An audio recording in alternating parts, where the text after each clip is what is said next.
हम मीनू झा प्रणाम करै छी समस्त मिथिलावासी के। माताजी के संग एकटा चैतावर लऽ कऽ उपस्थित छी। धन्यवाद। जय मिथिला, जय मैथिली। पिया बिनु से जे मोरा सोन हो रामा, पिया नहीं आए, पिया बिनु से जे मोरा सोन हो रामा, पिया नहीं आए। फागुन रंग अबीर निरस भेल, फागुन रंग अबीर निरस भेल, सरस वसंत बीत जाए हैं हो रामा, पिया नहीं आए। पापी पपीहा पिया पिया बोले, पापी पपीहा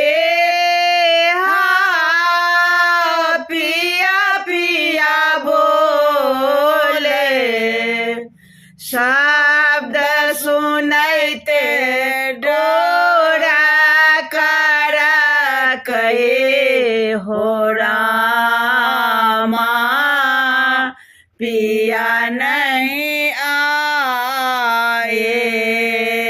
मदन बिना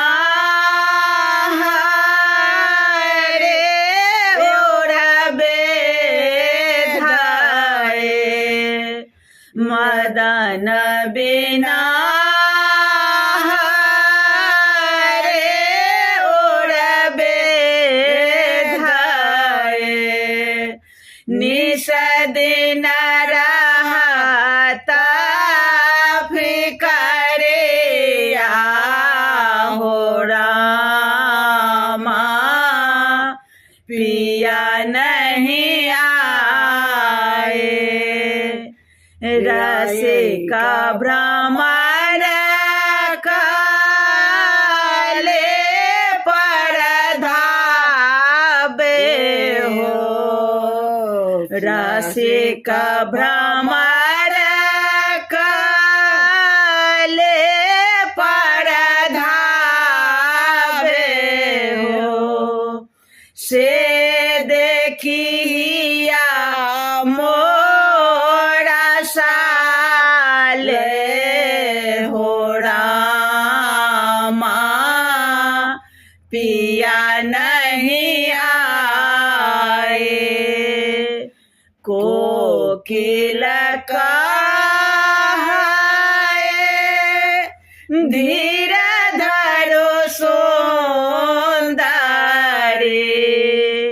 कोकिल कहे धीर धरो सुंदरी, चैत बीच आओ ता श्याम